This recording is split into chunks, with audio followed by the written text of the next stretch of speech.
इस कहानी को देखने में तुम्हें बहुत मजा आने वाला है, जहां इंसान ड्रैकुला की पत्नी को बेवजह ही जिंदा जला देते हैं और जब ड्रैकुला को ये बात पता चलती है तब वो कसम खाता है कि वो इंसानों को खत्म कर देगा और फिर वो करता भी बिल्कुल ऐसा ही है। लेकिन क्या कोई मसीहा आएगा इंसानियत को ड्रैकुला से बचाने के लिए?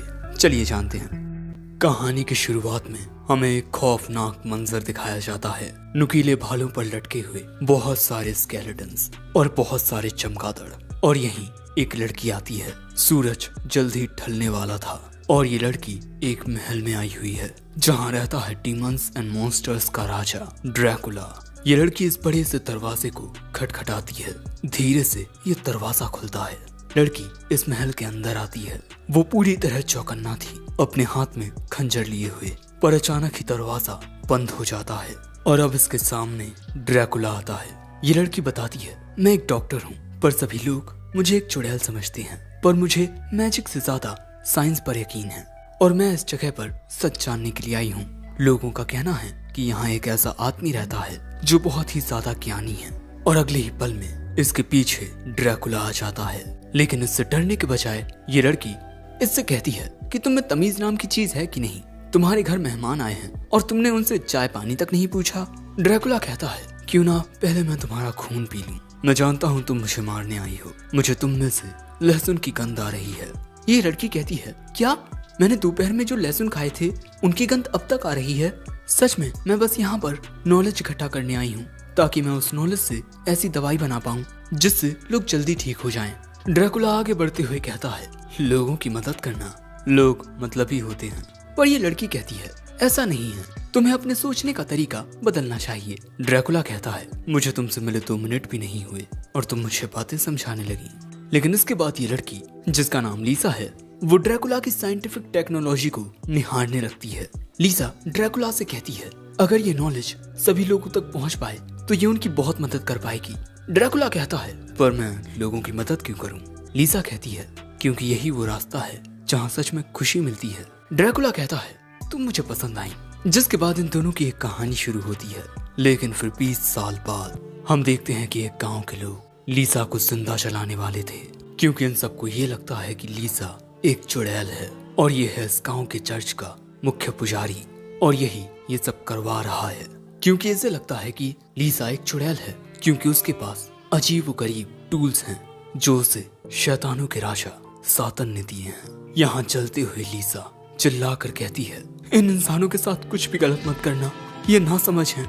इन लोगों को लगता है कि वो ये बातें सातन से कह रही है। लीसा चिल्ला कर कहती है, तुम मेरी बात सुन रहे हो ना?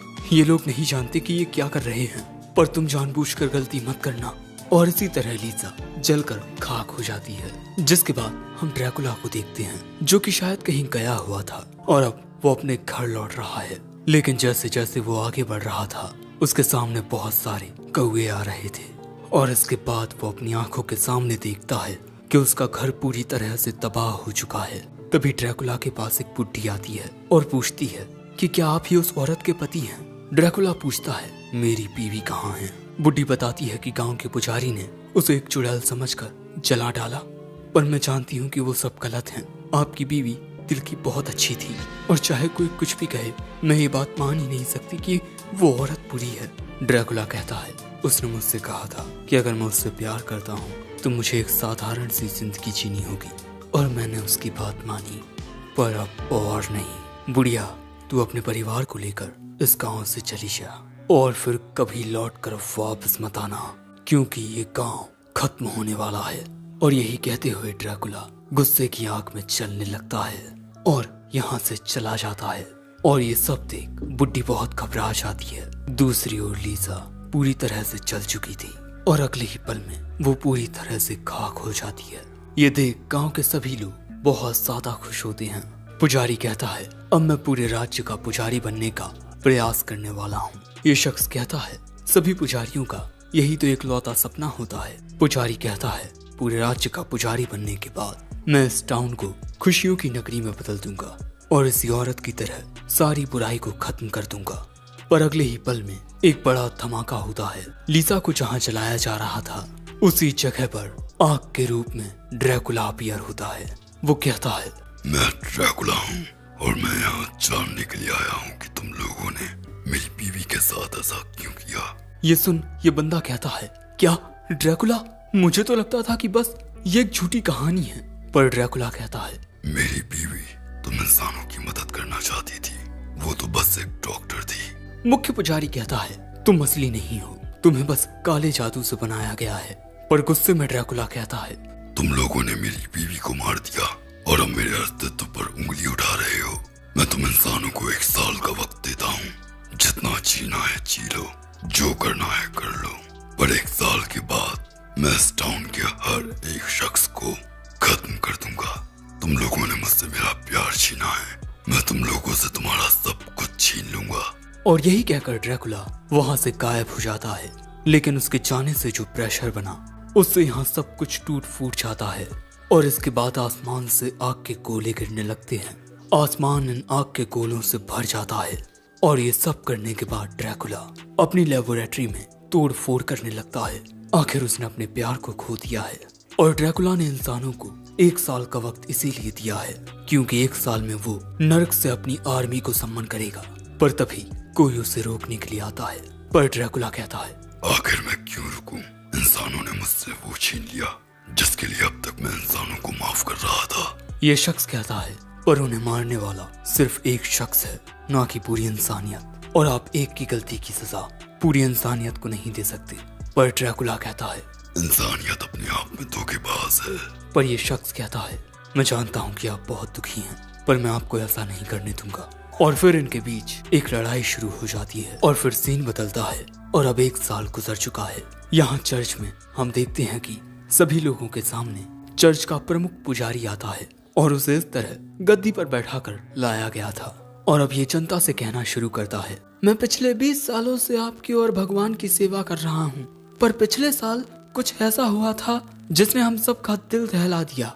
शैतानों के राजा ने हमें 1 साल का वक्त दिया था, लेकिन 1 साल गुजर चुका है और हम अब भी जिंदा हैं। यानी शैतान का कहना झूठ था, शायद से शैतान खुद एक झूठ है। और मैं आप सभी का प्यारा पुजारी आप सभी को दिलासा देता हूँ कि हमारे साथ भगवान है।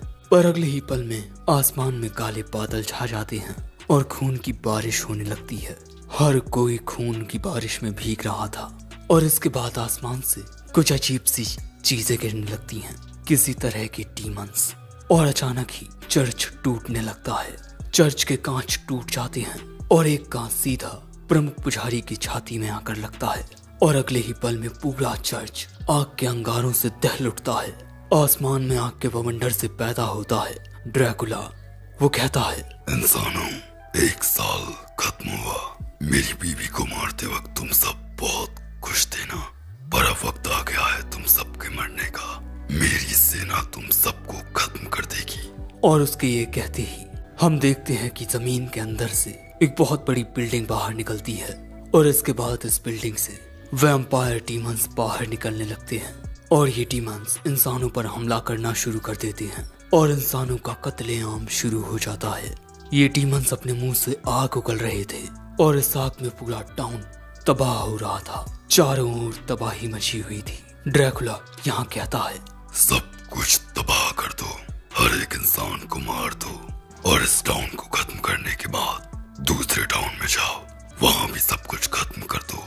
इस राज्य में मौजूद हर एक टाउन, हर एक शख्स को मौत के घाट उतार दो। मेरे प्यार का बदला लो, उस औरत का बदला लो जिससे मैंने सच्ची मोहब्बत की थी। और यही कहकर ड्रैकुला गायब हो जाता है। और ये तबाही ऐसी ही चलती रहती है। जिसके बाद हमें एक दूसरे टाउन का सीन दिखाया जाता है। और यहाँ एक बार में हम एक शख्स को शराब पीते हुए देखते हैं। और यहाँ 2 आदमी आपस में बात कर रहे थे। अरे एक बंदे से मेरी लड़ाई हो गई, मैंने उसे बहुत मारा, इतना मारा कि वो मर गया। अरे यार मैं क्या करूं, मुझे बहुत जल्दी गुस्सा आ जाता है और फिर मेरे गुस्से के सामने कोई टिक ही नहीं पाता। ओ सर जी, हमें अभी और शराब चाहिए। इनकी ऐसी बातें हो ही नहीं थी कि तभी उस बार में एक शख्स डरा सहमा हुआ आता है और वो सीधा आकर 1 गिलास शराब पी जाता है और बताता है कि उसने डीमंस के झुंड को देखा। वो दूसरे टाउन की ओर आ रहे हैं और वो टाउन हमारे टाउन से बहुत नजदीक है। ये मोटा कहता है, हमारे बगल वाले टाउन में तो काफी बड़ी बड़ी हस्तियां रहती हैं और उन्हीं हस्तियों से पूरा राज्य चलता है। और सबसे बड़ी फैमिली द बेलमॉन्ट्स, वो कितने कमीने थे। और ये बात सुन ये शख्स कहता है, क्या यार, और फिर ये उनकी बातें सुनने लगता है। मोटा कह रहा था कि ये बड़ी बड़ी फैमिलियां आपस में लड़ती रहती हैं, पर उनकी लड़ाई से दिक्कत हम जैसे मामूली लोगों को होती है।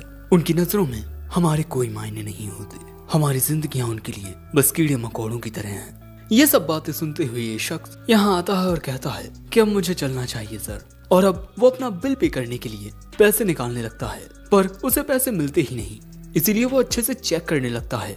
पर इसी दौरान इस मोटे की नजर इस शख्स के कपड़े पर पड़े एक निशान पर जाती है। मोटा पूछता है, तुम्हारी शर्ट पर ये निशान?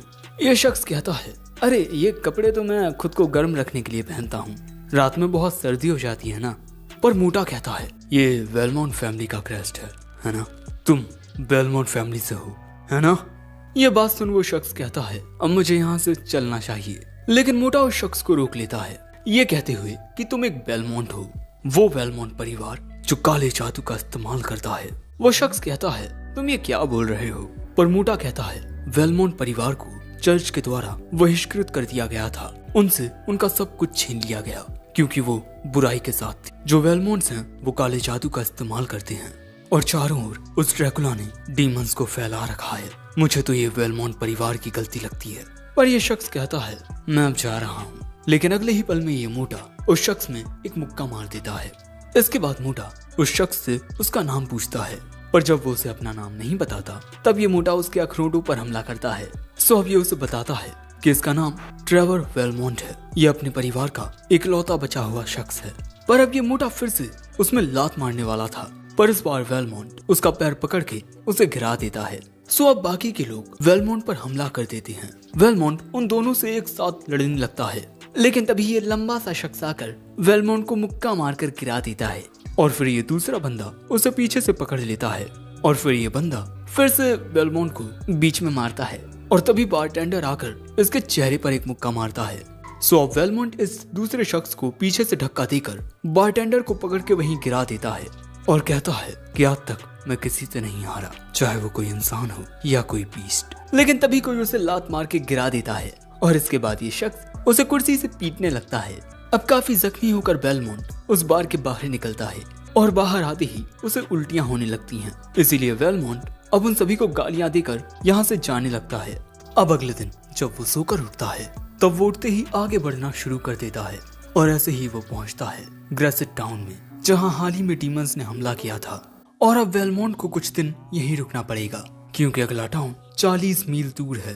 पर दोस्तों यहाँ चारों ओर मॉन्स्टर्स थे जो नवजात बच्चों को भी खा रहे थे। किसी औरत का बच्चा गायब था तो किसी औरत का पति मर चुका था। चारों ओर इंसानों के सिरों को काढ़ा हुआ था। वेलमोंट आगे बढ़ता है पर टाउन के अंदर जाने का रास्ता बंद था ताकि ना कोई बाहर जा सके और ना ही कोई अंदर आ सके। इसीलिए अब वेलमोंट दूसरी ओर आता है और उसे एक नाला दिखाई देता है। गंदे नाले से बचता हुआ वेलमोंट टनल के पास पहुंचता है और इसके बाद वो उसी के अंदर चढ़ जाता है। बेचारे को इतनी गंदी जगह से होकर टाउन में जाना पड़ रहा है, जिसके बाद वो टनल के दूसरी ओर पहुंचता है, यानी टाउन के अंदर। यहाँ का जो पहरेदार था वो सो रहा था, इसीलिए वेलमोंट आसानी से टाउन के अंदर आ जाता है। वो अंदर आकर इस टाउन की हालत देखता है, जिसके बाद वो टाउन में आगे बढ़ना शुरू करता है। इस जगह की हालत सच में बहुत ज्यादा खराब थी। वेलमोंट एक पुल से गुजरता है जहाँ 2 आदमी मरे हुए लोगों को फेंक रहे थे। वेलमोंट देखता है यहाँ लाशों का ढेर जमा हो गया है, जिसके बाद वेलमोंट पहुंचता है इस टाउन के बाजार में और वहीं एक जगह बैठकर वो इस टाउन के हालातों को देखने लगता है। सब कुछ बस खत्म होने की कगार पर है। इसके बाद वेलमोंट मीट की दुकान पर आता है अपने लिए मीट खरीदने। वेलमोंट यहाँ पूछता है इस जगह की हालत ऐसी क्यों है। आंटी बताती है कि इनके टाउन में कुछ स्पीकर्स हैं, उन्हें मार देने से सब कुछ ठीक हो जाएगा। ये बात सुन वेलमोंट अपना खाना लेकर पैसे देकर यहाँ से आगे बढ़ जाता है। बाजार में आगे बढ़ते हुए वो कुछ पूछताछ भी करता है और इसी तरह एक दुकानदार से बात करते हुए उसे एक स्लीपिंग सोल्जर के बारे में पता चलता है। कुछ कहानियों का ऐसा कहना है कि इन सबको बचाने के लिए एक हीरो आएगा जो पिछले 100 सालों से सो रहा है। लेकिन चर्च के जो नए पुजारी हैं वो इन पुरानी बातों पर यकीन नहीं करते और कुछ लोगों का कहना ये है कि स्पीकर्स की वजह से ही जो इनका हीरो है वो अब तक आया नहीं है। इसी तरह जानकारी इकट्ठा करते हुए वेलमोंट एक गली में जाता है जहाँ चर्च के कुछ लोग एक आदमी को मारने वाले थे और ये बंदा शायद से एक स्पीकर है। वो बंदा उन्हें समझाने की कोशिश करता है कि जो कुछ भी यहाँ हो रहा है उसमें हमारा कुछ भी कसूर नहीं है। पर वो दूसरा बंदा कहता है तुम मुझे बेवकूफ नहीं बना सकते, मैं चर्च के लिए काम करता हूँ और सच मेरी आंखों के सामने है। सभी स्पीकर्स ईविल होते हैं, तुम्हें और तुम्हारे सभी साथियों को आज सूरज ढलते ही खत्म कर दिया जाएगा। बूढ़ा आदमी पूछता है क्या मुझ जैसे एक बूढ़े आदमी को मारकर आपकी सारी समस्याएं हल हो जाएंगी? ये बंदा कहता है मुझे नहीं पता, पर ऐसा करने से मुझे अच्छा महसूस होगा। लेकिन इससे पहले कि वो उस बूढ़े आदमी को खत्म करता, वेलमोंट अपने चाबुक से उस शख्स की तलवार साथ ही एक उंगली भी काट देता है। इस शख्स को बहुत ज्यादा दर्द होता है। वेलमोंट कहता है अरे वो मुझे माफ करना, पर वो क्या है कि मुझे पुजारी बिल्कुल भी पसंद नहीं है। लेकिन वो बंदा अपने साथी पुजारी से वेलमोंट पर हमला करने को कहता है। सो अब ये पुजारी तेजी से वेलमोंट पर हमला करने जाता है, लेकिन उसके हमले से बचकर वेलमोंट उसे अपने चाबुक से बांधकर वहीं गिरा देता है। लेकिन इसके बाद वो पुजारी फिर से वेलमोंट पर हमला करने लगता है, लेकिन इस बार वेलमोंट अपने चाबुक को उसमें इस तरह मारता है कि उस पुजारी की एक आंख निकल आती है। और इसके बाद वेलमोंट इस आदमी से कहता है उस बूढ़े आदमी और उसके साथियों को परेशान मत करना। बूढ़ा आदमी वेलमोंट से कहता है मेरी मदद करने के लिए शुक्रिया सर, मैं कॉटरी स्पीकर्स का एक एल्डर हूँ। वेलमोंट कहता है कोई बात नहीं, वैसे क्या मैं आपके साथ चल सकता हूँ? बूढ़ा आदमी कहता है हाँ क्यों नहीं, चलिए ना। अब इन महाशय के साथ चलते हुए वेलमोंट को पता चलता है कि ये लोग 12 हैं, पर इनका एक साथी मिसिंग है। और इसी तरह ये दोनों उस घर तक पहुँच जाते हैं जहाँ सभी स्पीकर्स हैं। ये दोनों इस जगह के अंदर आते हैं। हमें पता चलता है कि स्पीकर के ये एल्डर बाहर लोगों की मदद के लिए गए थे, पर इन्हें कुछ पुजारियों ने पकड़ लिया। पर मेरी मदद इन महाशय ने की। पर दोस्तों स्पीकर्स लड़ाई झगड़े के सख्त खिलाफ होते हैं। उन्हें लगता है कि बात करके भी सभी मुद्दों को सुलझाया जा सकता है, इसीलिए तो इन्हें स्पीकर्स कहा जाता है। वेलमोंट बताता है कि उसके परिवार के पहले स्पीकर्स के साथ अच्छे नाते हुआ करते थे। जिसके बाद ताऊ पूछते हैं कि आप कुछ खाना चाहेंगे? वेलमोंट कहता है नहीं, मैं कुछ पीना चाहूंगा। पर इन लोगों के पास सिर्फ पानी था, इसीलिए अब वेलमोंट पूछता है तुम लोग यहाँ कर क्या रहे हो? शायद से तुम लोग यहाँ पर कुछ वक्त पहले ही आए हुए हो, क्योंकि जो लोकल के सारे लोग हैं वो सभी हम लोग की वजह तुम लोगों को मान रहे हैं। एल्डर बताते हैं कि चर्च ने सभी लोगों की सोच गलत कर दी है, जबकि हर एक चीज होने की वजह खुद चर्च है। वेलमोंट कहता है आपने सही कहा, पर यह मेरे सवाल का जवाब नहीं है। सो अब ताऊ बताते हैं कि अब इस टाउन में कोई भी ऐसा नहीं है जो लोगों की मदद कर सके, और हम स्पीकर्स जरूरतमंदों की मदद करते हैं। और हम स्पीकर्स के इतिहास में एक पुरानी कहानी है। कहानी के मुताबिक इस टाउन के नीचे एक ऐसा हीरो सो रहा है जो इन्हें ड्रैकुला से बचा सकता है और सारे अंधकार को दूर कर सकता है। वेलमोंट कहता है उसने ये कहानी टाउन के कुछ लोगों से सुनी है। जिसके बाद वेलमोंट उन्हें बताता है कि वो वेलमोंट फैमिली से है। मैं जानता हूँ कि तुम लोगों के पास काफी सारी हिडन नॉलेज है, साथ ही तुम लोग मैजिक का भी यूज कर सकते हो। ये लड़का कहता है तुम एक वेलमोंट हो, और मुझे तो लगा था कि सारे वेलमोंट्स मारे जा चुके हैं। तभी ताऊ कहते हैं ये सच है कि हम स्पीकर्स मैजिक का यूज कर सकते हैं और हमें कई सारी चीजों के आभास भी होते हैं। वेलमोंट कहता है यानी तुम अपने हीरो के आने का इंतजार कर रहे हो, और इनमें से एक उस हीरो को ढूंढने के लिए भी गया था, पर वो कभी नहीं लौटा। और इस टाउन में हमारी मदद करने वाला हमारा जो साथी था वो भी हमले के दौरान मारा गया। वैसे आप यहाँ क्या करने आए हैं? वेलमोंट कहता है बस खाने पीने का सामान ढूंढने, कुछ दिन मैं यहाँ रुकूंगा और फिर चला जाऊंगा।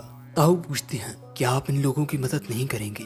वेलमोंट कहता है सिर्फ मेरा परिवार ही ड्रैकुला का सामना करने की ताकत रखता था, लेकिन चर्च ने हमारा ही बहिष्कार कर दिया, इसीलिए मैं चर्च की कोई मदद नहीं करना चाहता। और बात रही मासूम लोगों की, तो मुझे नहीं लगता कि चर्च का साथ देने वाला कोई भी मासूम है, और मैं तुम लोगों से भी यही कहूंगा तुम लोगों को यहाँ से चले जाना चाहिए। तो अब एक शख्स वेलमोंट को बताता है कि इनके बीच गायब हुआ वो शख्स एल्डर का ग्रैंड चाइल्ड है, और हम नहीं जानते कि वो जिंदा भी है या, और हम उम्मीद नहीं छोड़ेंगे।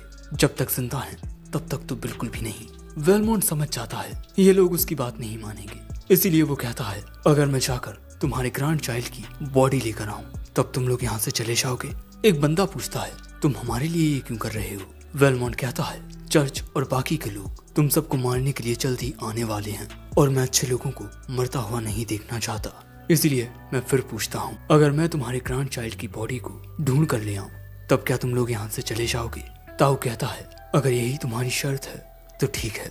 ये सुन वेलमोंट कहता है ठीक है, अब जब तक मैं वापस ना आऊं तुम लोग यहीं रहना, कोई भी बाहर नहीं निकलेगा। पर ताऊ कहते हैं मिस्टर वेलमोंट हमें मरने से डर नहीं लगता, बस डर तो इस बात का है कि जीते जी हम अपना बेस्ट कर पाएंगे या नहीं। पर वेलमोंट ये कहकर चला जाता है कि उसे इस बात से फर्क नहीं पड़ता, लेकिन बाहर आकर वो खुद कुछ देर के लिए सोच में पड़ जाता है। अब इसके बाद हम देखते हैं कि वेलमोंट एक बहुत ही खतरनाक सी जगह पर आया हुआ था। वो एक सुनसान से घर के अंदर आता है। ये जगह बहुत ज्यादा अजीब थी। वेलमोंट को यहाँ पर अजीब से स्टैचूज दिखते हैं। इन पर चढ़कर वेलमोंट को एक खुफिया रास्ता मिलता है, जिसके जरिए वो एक तहखाने में आ जाता है। ये जगह अंदर से बहुत ज्यादा बड़ी थी। यहाँ बहुत ज्यादा अंधेरा था, इसीलिए वेलमोंट वहाँ रखी हुई एक मशाल को अपने चाकू के फ्रैक्शन से जला देता है और देखने लगता है कि क्या यहाँ कोई जिंदा इंसान है। उसे कुछ आवाज आती है, इसीलिए वो और गहराई में जाने लगता है, लेकिन और नीचे आते वक्त शायद से वो गलती से किसी जाल पर अपने पैर रख देता है, जिससे वो सीधा 2 मंजिल नीचे आकर गिरता है। पर उसके वहां आते ही वहां पर जो इलेक्ट्रिक बल्ब थे वो जलने लगते हैं। चारों ओर उजाला हो जाता है और यहाँ वेलमोंट को देखने को मिलती हैं कई सारे पत्थरों की मूर्तियाँ। वेलमोंट एक मूर्ति के पास आता है और अचानक ही उसे कुछ आवाज आती है। उसे अपने पीछे एक बहुत ही भयानक मॉन्स्टर उसकी ओर आता हुआ दिखाई देता है। ये एक साइक्लॉप्स है और ये आते ही वेलमोंट पर हमले करने लगता है। उसके हमले से बचने के लिए वेलमोंट एक खंबे के पीछे छिप जाता है।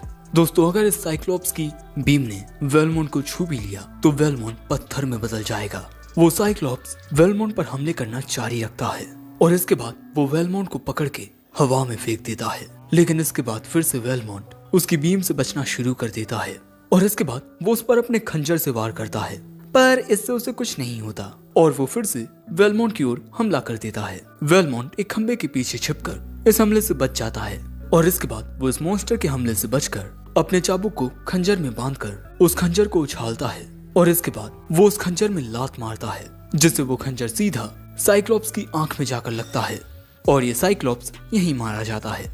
पर तभी ये स्टैचू अब गिरने लगा था, सो वेलमोंट इसे आकर पकड़ लेता है और अगले ही पल में ये शख्स पत्थर से इंसान में बदल जाता है, क्योंकि साइक्लॉप्स मारा गया है। पर नॉर्मल होते ही इस शख्स को उल्टी हो जाती है। वेलमोंट अपना खंजर निकालते हुए कहता है, तो तुम एक लड़की हो। वो कहती है, यहाँ पर हुआ क्या था? वेलमोंट बताता है कि इस साइक्लॉप्स ने तुम्हें एक पत्थर में बदल दिया था। जिसके बाद वो लड़की पूछती है, तुम कौन हो? वेलमोंट कहता है, मैं यहाँ पर तुम्हारे दद्दू की वजह से आया हूँ, क्योंकि वो इस टाउन से तब तक नहीं जाएंगे जब तक वो तुम्हारी बॉडी नहीं देख लेते। सबको यही लग रहा है कि तुम मर चुकी हो और तुम शायद यहाँ पर उस सोए हुए हीरो को ढूंढने के लिए आई थी, है ना? पर मैं तुम्हें बता दूं कि ऐसा कोई हीरो नहीं है। चलो अब घर जाने का वक्त आ गया है, क्योंकि तुम्हें मिले बिना तुम्हारे दद्दू और बाकी के स्पीकर्स इस टाउन से जाने नहीं वाले। वो लड़की पूछती है, तुम्हारा नाम क्या है? वेलमोंट उसे अपना नाम बताकर कहता है, चलो तुम्हारे दद्दू के पास चलते हैं। ये लड़की भी उसे अपना नाम बताती है, साइफा वेलेंडिस। और अगले ही पल में बाकी के सोल्जर्स जिसे उस साइक्लॉप्स ने पत्थर में बदल दिया था वो भी नॉर्मल होने लगते हैं, पर सब मरे हुए थे। जिसके बाद वेलमोंट इन महाशय के पास आता है और महाशय यहाँ अपनी पोती को देखते हैं। साइफा सीधे जाकर अपने दद्दू के सीने से लग जाती है। इसके लिए महाशय वेलमोंट को शुक्रिया कहते हैं। साइफा कहती है, मुझे माफ कर दीजिए, मैं उस सोए हुए हीरो को नहीं ढूंढ सकी। पर वेलमोंट कहता है, मैं तुम्हें एक और बार बता दूं, ऐसा कोई हीरो नहीं है। उस जगह पर सिर्फ वो साइक्लॉप्स था जो वहाँ आने वाले लोगों को मार रहा था। पर साइफा कहती है कि शायद से वो मॉन्स्टर वहाँ किसी को काट कर रहा था। पर वेलमोंट कहता है, ऐसा कोई हीरो नहीं है, तुमने खुद देखा वहाँ नीचे क्या था। पर वहाँ कुछ अजीब चीजें थी, जैसे टॉर्चेस का अपने आप जल जाना, और ऐसे जादुई आइटम्स सिर्फ ड्रैकुला के कैसल में ही हो सकते हैं। और हो सकता है कि वहाँ नीचे कोई है, पर वो कोई मसीहा तो बिल्कुल नहीं है। और जैसे ही वेलमोंट जाने लगता है सो महाशय कहते हैं, सर प्लीज आप हमारे साथ ही रहिए ना। वेलमोंट कहता है, तुम सभी आज रात यहाँ से जाने वाले हो ना? महाशय कहते हैं, तब तक तो आप हमारे साथ रुक सकते हैं ना। वेलमोंट ये कहकर चला जाता है कि वो जल्द ही वापस आएगा। पर तभी साइफा कहती है, ये कितना रूड है, शराब की जगह मुझे इसे अपना पेशाब पिलाना चाहिए। और दूसरी ओर जैसे ही वेलमोंट वहाँ से निकलता है उसे कुछ चर्च के पुजारी घेर लेते हैं। वो चारों ओर से घिर चुका था और ये पुजारी वेलमोंट को चर्च के मुख्य पुजारी के पास ले जाने के लिए आए हैं। और भले ही तुम्हें चर्च के द्वारा बहिष्कृत कर दिया गया हो, पर फिर भी चर्च के बुलाए जाने पर तुम्हें उनके सामने आना होगा। और अब वेलमोंट उनके साथ जाने लगता है, जिसके बाद ये सभी चर्च के पास पहुंचते हैं। पुजारी वेलमोंट को चर्च के अंदर लेकर आते हैं। वेलमोंट को मुख्य पुजारी के सामने छोड़कर बाकी के पुजारी यहाँ से चले जाते हैं। और दोस्तों ये है वो मुख्य पुजारी जिसने ड्रैकुला की बीवी को मरवाया था। लेकिन ड्रैकुला के उस टाउन को तबाह करने के बाद ये पुजारी छुपकर इस टाउन में आ गया। वेलमोंट कहता है तुम कहीं यहाँ पर उन वैम्पायर से छुपकर तो नहीं बैठे हो ना? पर वो कहता है मैं तो यहाँ इस टाउन को बचाने के लिए आया हूँ। वेलमोंट पूछता है अच्छा तुम उन स्पीकर्स को मारकर इस टाउन को कैसे बचाओगे भला? और वो कहता है ये विपदा इस टाउन पर उन्हीं स्पीकर्स की वजह से आई है और मैं तो यहाँ इस टाउन के लोगों को बचाने आया हूँ ताकि ड्रैकुला इस टाउन को भी तबाह ना कर दे। वेलमोंट कहता है पर ड्रैकुला के गुस्से की वजह तो तुम ही हो, तुम्ही ने उसके प्यार को जिंदा जला डाला। पर ये कहता है वो औरत एक चुड़ैल थी और उसने एक शैतान से शादी की और अब वो शैतान यहाँ अपना कहर बरसा रहा है और मैंने तुम्हें यहाँ इसीलिए बुलाया है ताकि तुम यहाँ से चले जाओ। आज रात हम उन स्पीकर्स को खत्म करने वाले हैं और ऐसा करते हुए मुझे अच्छा तो नहीं लग रहा, पर क्या करूं, टाउन को बचाने के लिए ये जरूरी है। इसलिए मैं तुमसे आखिरी बार कहता हूँ या तो रात तक तुम इस टाउन को छोड़कर चले जाओ या फिर तुम कल का सूरज नहीं देख पाओगे। पर वेलमोंट कहता है मेरे ख्याल से तो हर एक चीज के होने की वजह तुम हो। पुजारी गुस्से में आकर कहता है क्या तुम मुझे दोषी ठहरा रहे हो? मैं जो ईश्वर की इतनी पूजा करता हूँ और हमेशा ये दुआ करता हूँ कि ईश्वर सदैव हम पर कृपा बनाए रखें। तुम इस टाउन को छोड़कर जल्दी से चले जाओ वरना तुम्हारी सजा भी मौत होगी। हमारे राज्य के बाकी के जितने भी टाउन हैं वो या तो ड्रैकुला की आर्मी से हार चुके हैं या हारने वाले हैं और अब यही राज्य एक लौता बचा है जिस पर अपना परचम लहराकर मैं प्रमुख पुजारी बन सकता हूँ। अब वेलमोंट इन सब के पास आकर इन सबको बताता है कि ये सब मरने वाले हैं। इस टाउन का जो पुजारी है शायद वो पागल हो गया है। उसने टाउन के लोगों को तुम्हारे खिलाफ भड़का दिया है कि इस टाउन में जो भी तबाही हो रही है वो स्पीकर्स की वजह से हो रही है। इसीलिए उसने फैसला किया है कि आज रात होते ही तुम सबको मार दिया जाएगा और अगर तुम लोग कैसे भी करके बच भी गए तब टाउन में जो ड्रैकुला की आर्मी हमला करेगी उसकी वजह पुजारी और गांव के सभी लोग तुम सबको ही ठहराएंगे। इसीलिए मेरी बात मानो, तुम सब जल्दी से यहाँ से चले जाओ। पर साइफा कहती है इस टाउन के लोगों को हमारी मदद की जरूरत है, हम इन्हें छोड़कर नहीं जाएंगे। तभी महाशय कहती हैं चर्च सभी लोगों को झूठ बोल रहा है, हमें उन्हें सच दिखाना होगा और इसके अलावा आप भी कब तक भागते रहेंगे सर वेलमोंट? वो कहता है मैं भाग नहीं रहा हूँ। महाशय पूछते हैं अच्छा तो फिर आपकी मंजिल कहाँ है? वेलमोंट कहता है मेरी कोई मंजिल नहीं है। साइफा कहती है पर हमारी है, हम इस टाउन के लोगों को सच्चाई की राह दिखाएंगे। महाशय कहते हैं तुमने सही कहा, हम यहाँ से नहीं भागेंगे क्योंकि भागते हुए जीने से अच्छा है कि अपनी मंजिल की ओर बढ़ते हुए हम मर जाएं।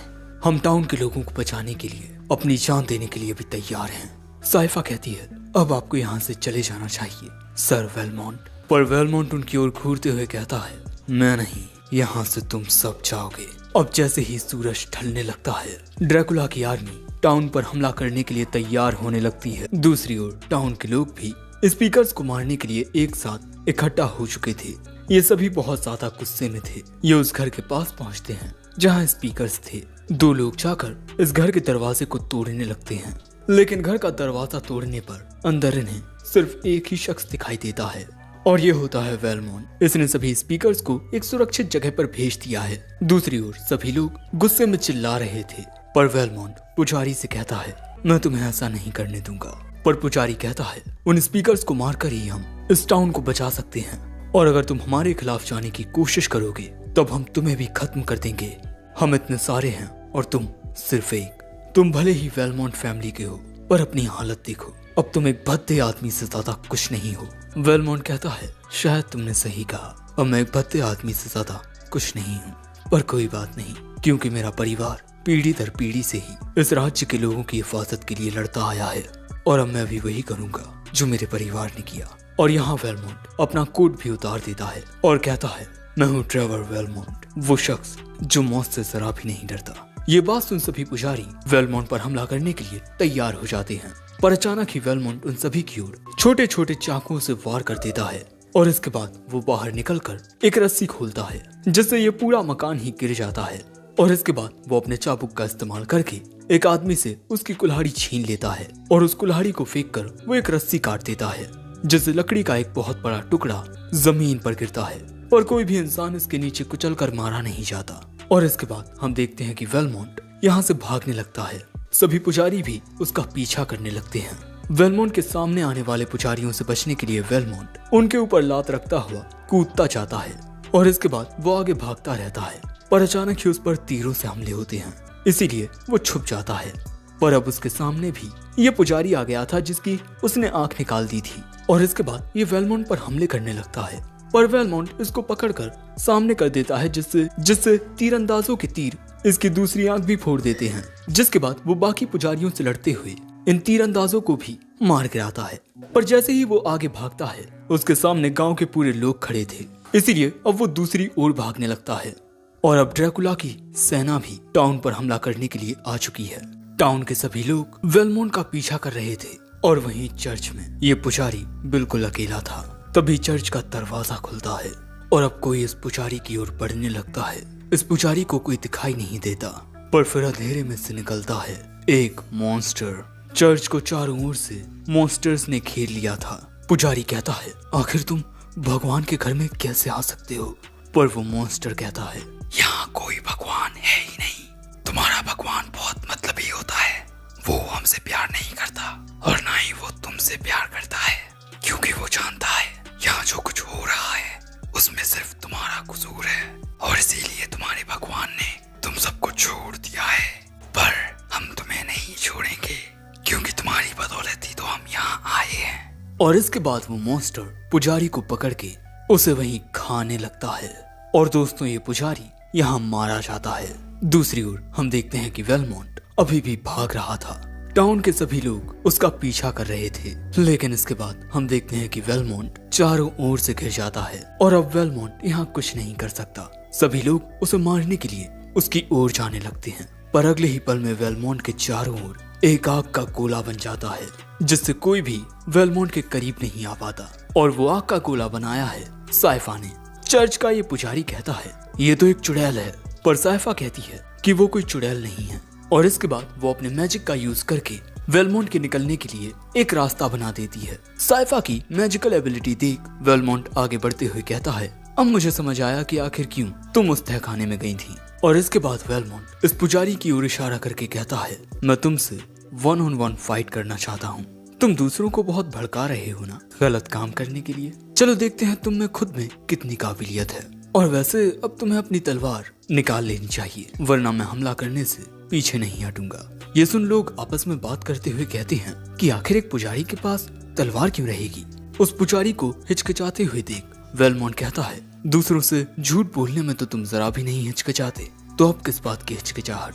तुमने सभी से झूठ बोला कि यहाँ जो कुछ हो रहा है उन सब की वजह स्पीकर्स हैं, पर स्पीकर्स तो यहाँ बस लोगों की मदद करने आए थे और जो कुछ हो रहा है उसका पूरा कसूर चर्च के पुजारी का है और साथ में तुम्हारा भी, क्योंकि तुमने इन सबको झूठ बोला है।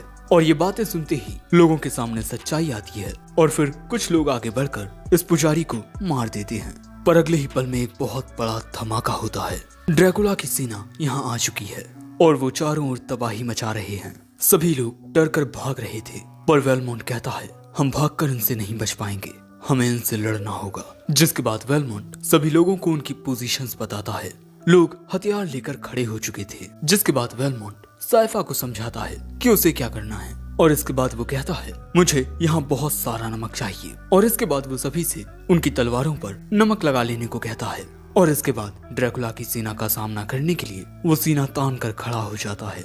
दहकती हुई आग के बीच से मॉन्स्टर्स आना शुरू करते हैं। साइफा तुरंत अपने आइस मैजिक का यूज करके इन मॉन्स्टर्स के आसपास दीवारें बना देती है ताकि ये मॉन्स्टर्स सीधा इन लोगों की ओर ही आगे बढ़े।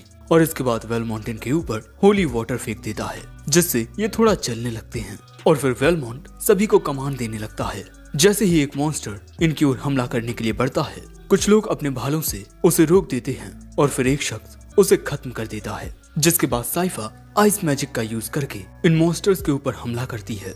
और इसके बाद वेलमोंट भी अपने चाबुक से एक मॉन्स्टर को खत्म कर देता है। हमें पता चलता है कि वेलमोंट का ये चाबुक वैम्पायर्स और डीमंस से लड़ने के लिए ही बनाया गया है। जिसके बाद हम देखते हैं कि बाकी के लोग इन मॉन्स्टर्स को खत्म करने लगते हैं, लेकिन तभी एक मॉन्स्टर इनकी ओर छलांग मारता हुआ आता है। दोस्तों, ये वही मॉन्स्टर है जिसने चर्च के पुजारी को खा लिया था और ये बाकी के मॉन्स्टर्स से काफी ज्यादा ताकतवर है। लेकिन जैसे ही ये इनकी ओर हमला करने के लिए बढ़ता है, साइफा बर्फ की नुकीली कीलें निकालकर इसमें धंसा देती है और फिर वेलमोंट इसे खत्म कर देता है। लेकिन इसके मरने से काफी बड़ा धमाका होता है जिससे इनकी नीचे की जमीन टूटने लगती है और वेलमोंट और साइफा दोनों ही नीचे गिरने लगते हैं। पर वेलमोंट तुरंत साइफा को अपने चाबुक से पकड़कर उसे पकड़ लेता है, जिसके बाद साइफा अपने मैजिक का यूज करती है जिससे ये दोनों जमीन पर बहुत ज्यादा फोर्स के साथ नहीं गिरते। लेकिन अब ये दोनों फिर से उसी तहखाने में आ चुके हैं जहाँ वेलमोंट का सामना उस साइक्लॉप्स से हुआ था, लेकिन इस बार ये और भी ज्यादा गहराई में है। यहाँ एक अजीब सी मशीन है और शायद से इन दोनों ने गलती से किसी ट्रैप को अनलॉक कर दिया है। इन पर हमले होने लगते हैं, इसीलिए ये दोनों भागने लगते हैं और भागते हुए ये और भी ज्यादा गहराई में गिरते हैं। यहाँ पर भी वही अजीब व गरीब मशीनें थी। जैसे ही वेलमोंट इस जगह को देखना शुरू करता है फिर से उसके नीचे की जमीन टूट जाती है। लेकिन इससे पहले कि ये दोनों गिरते, साइफा अपने मैजिक का यूज करके एक पाइप के ऊपर चढ़ जाती है। वहीं वेलमोंट भी कूदकर इस मशीन पर आ जाता है। अब इसके बाद वेलमोंट धीरे धीरे बैलेंस बनाता हुआ साइफा की ओर जाता है और इसके बाद वो अपने चाबुक को एक पाइप से बांध देता है जिसके सहारे साइफा लटकते हुए उस पाइप तक पहुंच जाती है और इसके बाद वेलमोंट भी झूलता हुआ पाइप पर आ जाता है। लेकिन इन पाइप पर इतना जोर पड़ने से ये पाइप्स गिरने लगते हैं। वेलमोंट धीरे धीरे चढ़ता हुआ साइफा के पास पहुंच जाता है, लेकिन अब ये मशीनें गिरने लगी थी और इसी तरह ये दोनों भी मशीन के साथ नीचे गिरने लगते हैं और फिर गिरते हुए और भी ज्यादा गहराई में चले जाते हैं। और अब शायद से ये दोनों तहखाने के सबसे नीचे गहराई में आ चुके हैं। ये दोनों इस जगह पर आगे बढ़ते हुए एक जगह पर पहुंचते हैं। यहाँ एक कब्र रखी थी। वेलमोंट का पैर एक जगह पर गलती से पड़ जाता है जिससे ये कॉफिन खुलने लगती है और इसमें से एक शख्स बाहर निकलता है।